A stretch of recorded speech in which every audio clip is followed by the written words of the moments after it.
Hello दोस्तों, स्वागत है एक नए ब्लॉग में। आज हम जा रहे हैं सोनीपत से द्वारकाधीश और सोमनाथ का मंदिर।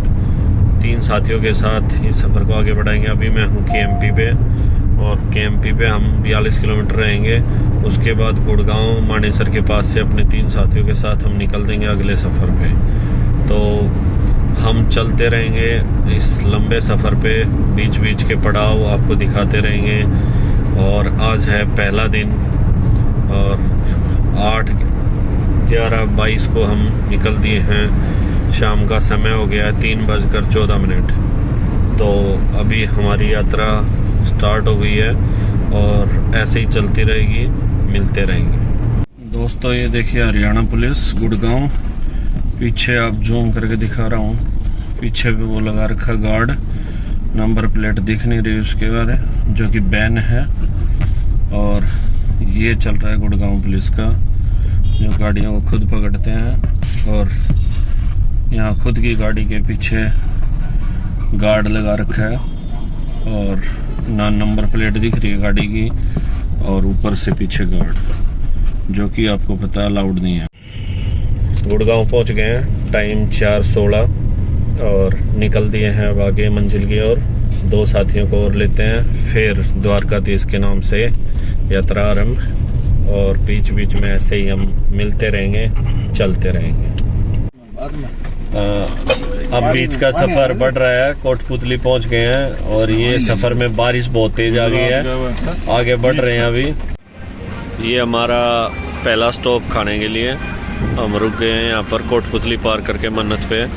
अब यहाँ पर थोड़ा नाश्ता करेंगे, नाश्ता ही करेंगे क्योंकि वैसे तो डिनर का टाइम है, पर अगर ज़्यादा खा लेंगे तो फिर नींद आएगी। और अभी पूरी रात चलना है, लंबा सफ़र है, तो अभी पहला स्टे यहाँ।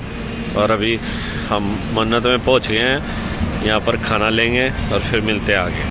खाना खा लिया है, बहुत ही अच्छा खाना था यहाँ का। ये कोटपुतली से थोड़ा आगे चल के है और ये अभी नया ही खुला है। तो मन्नत का, वैसे जो सोनीपत के पास मन्नत है उसका एक्सपीरियंस इतना अच्छा नहीं रहा कभी। खाना अच्छा नहीं है, डेकोरेशन और वहाँ का माहौल अच्छा है, पर यहाँ का अच्छा था। तो रात के 12:03 और हम चल चुके हैं लगभग 450 किलोमीटर और हमने अभी अभी टोल पार किया है और हम निकल दिए हैं आगे।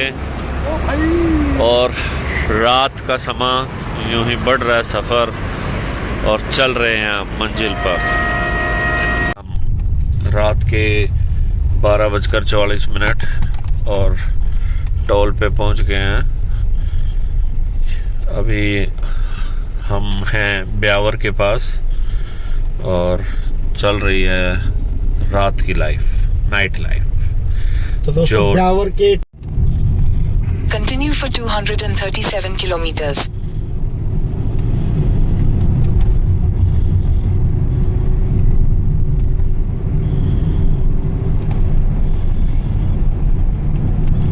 ब्यावर के बाईपास से होते हुए बाहर हम मुड़ चुके हैं, हम आउटर पे पाली के होते हुए रास्ते। रात का 1 बजे का समय हो गया है और मंद मंद गाने, मंद मंद सफ़र दोस्तों के साथ, पीली रोशनी और मौसम का अलग ही मज़ा। साइडों में लोगों की शादियां चल रही हैं और हमारा सफ़र, किसी की ज़िंदगी का सफ़र है, किसी का रात का सफ़र, ट्रकों की लाइफ, रोशनी के मंद मंद बुझते जलते दिए, चमकता सितारा आसमान। वाह क्या समा है। गाड़ी को सजाया हुआ है राजस्थानी कल्चर में और नाइट गाना चल रहा है ये, और गानों के साथ हम चल रहे हैं सफ़र में। समय 1:15, रात अपने चरम सीमा पर आगे बढ़ते हुए और हम मंजिल पे बढ़ते हुए। एक और टोल और ऐसे ही टोल और रास्ता पार करते हुए हम मंजिल की तरफ बढ़ रहे हैं, द्वारकाधीश। ऐसे ही सफ़र अच्छे से कटता रहे। रात के 1:48 और हम पहुंच गए हैं पाली। ये राजस्थान में पड़ता है और अब हम टोल पार कर रहे हैं। रास्ते में बहुत सारे टोल हैं और टोलों पे रोशनी और इन्हीं उस पे हमें याद आता है कि आपसे भी मिलवाना है। रास्ता अकेला नहीं जाना है, आपके साथ बातें करते गुजर जाना है। रात के 2:41 और गाड़ी की स्पीड लगभग 109 की 10 की और अभी हमें 732 किलोमीटर का हमारा सफ़र बाकी है।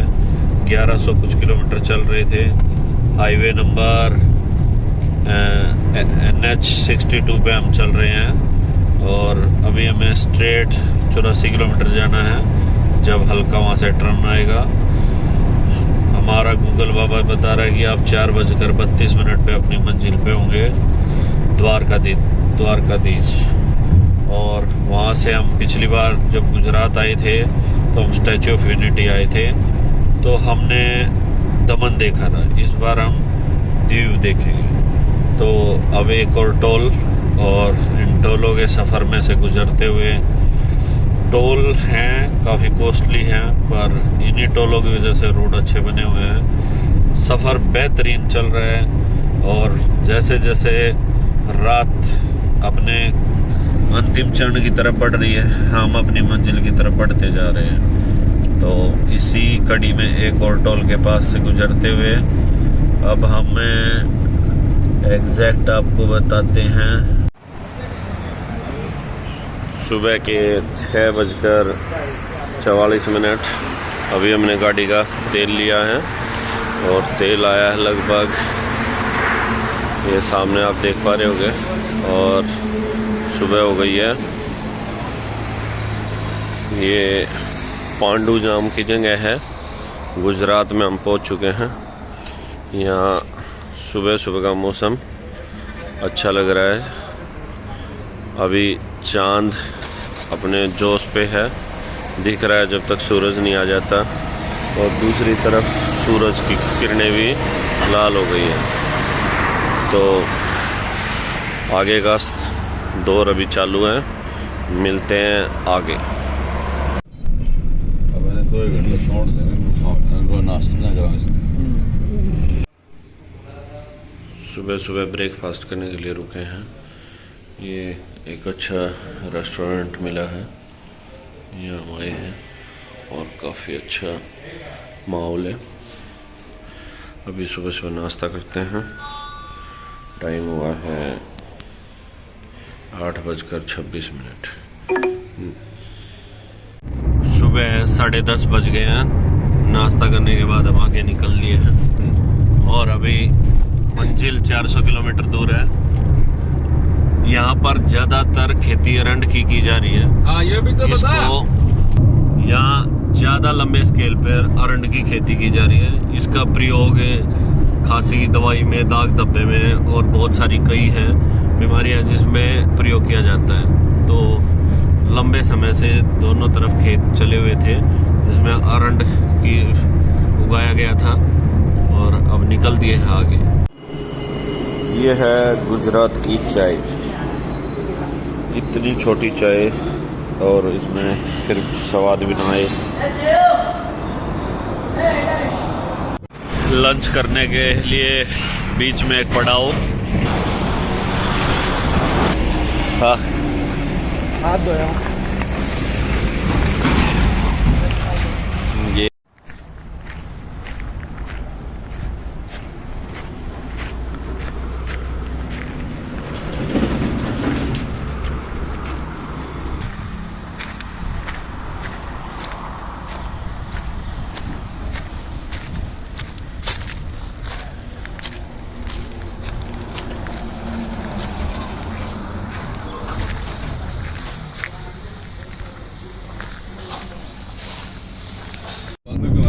ये हमारा सफ़र रह गया 60 किलोमीटर और टाइम हो गया है 5 बज गए पूरे। यहाँ रास्ते में पवन चक्कियाँ हैं काफ़ी। यहाँ पर मुख्य फसलें मूंगफली और कपास बोई जाती है और अरंड भी लगाया गया काफ़ी एरिया में। देखिए आप देख पा रहे होंगे बैक में स्पीड थी गाड़ी की। यहाँ पर मूंगफलियों के ढेर लगा रखे हैं लोगों ने, और फिर उस ढेरों से धीरे धीरे मूंगफलियाँ निकालते हैं। फसल बोई जा रही है। मिट्टी यहाँ काफ़ी उपजाऊ है, काली मिट्टी जो होती है। और रोड गुजरात में काफ़ी हद तक डैमेज है, बहुत ज़्यादा खराब है। कई जगह कहते हैं गुजरात का विकास हो रखा है, विकास हो रखा है, हो रहा है, पर हुआ नहीं है विकास अभी। 40 किलोमीटर रह गए हैं, नमक के खेत आ गए हैं। यहाँ पर नमक बनाया जाता है, ये नमक ही है, ये अलग अलग इसमें भर दिया जाता है रुकने के बाद, और फिर धीरे धीरे सूखता जाता है और फिर वहाँ जम जाता है। फिर उसको नमक को निकाल के और ट्रांसपोर्ट किया जाता है मोटे उसमें। तो ये हमारे दोनों साइड में नमक के खेत आ गए हैं, खेती हैं, क्योंकि इनको बनाने का प्रोसीजर ही ऐसे ही है। अलग अलग मशीनें लगी हुई हैं दूर तक, इनको यहाँ भर दिया जाता है नमक, धीरे धीरे सूखता अलग अलग क्यारियों में, और फिर वाष्पीकरण होकर नमक रह जाता है। और मशीनें लगी हैं दूर दूर, और उसमें से नमक निकाला जाता है।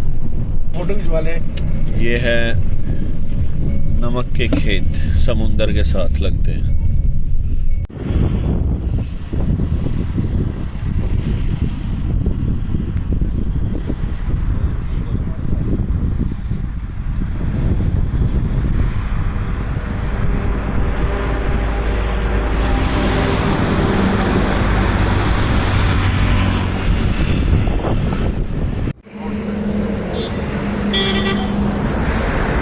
ये हम आ गए हैं Dwarkadhish. In 200 meters, turn right.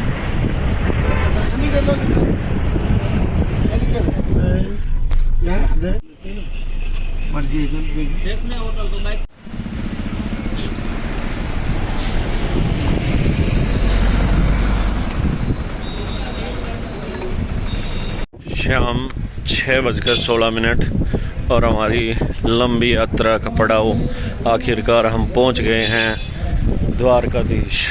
और यहाँ आकर पृथ्वी यानी थल ख़त्म हो जाता है, और यहाँ से आरंभ होता है समुंदर। समुंदर समुंदर समुंदर, जो द्वारका जो बोलते हैं कि पानी में डूब गई है। अभी जो नया टेंपल है, ये आपको मैं जूम करके दिखा रहा हूँ, ये सामने मंदिर है, और ये हम जाएंगे मंदिर में। अभी इस टाइम है इसका, भी लेट पहुँचे हैं, 9:30 बजे का टाइम है, और सामने समुंदर आ गया। यह चारों तरफ मंदिर, सब कुछ मंत्रमुग्ध करने वाला माहौल, और श्री कृष्ण भगवान का ऐसा लगता है साक्षात यहीं दर्शन होंगे। हर तरफ शांति शांति, आभास होता है एक अलग ही दृश्य का। समुंदर समुंदर यहाँ से ख़त्म हो जाता है। ये सामने आपको दिख रहा है व्यू, बहुत ही सुंदर दृश्य है। और ये समुंदर बेहतरीन बेहतरीन बेहतरीन, एक अलग ही आभा बिखेरता हुआ समुंदर। और इस तरह से आज हमारा दिन अपने मंजिल पर पहुंच चुका है, और श्री कृष्ण भगवान के मंदिर का बाहरी स्वरूप हमने देख लिया है।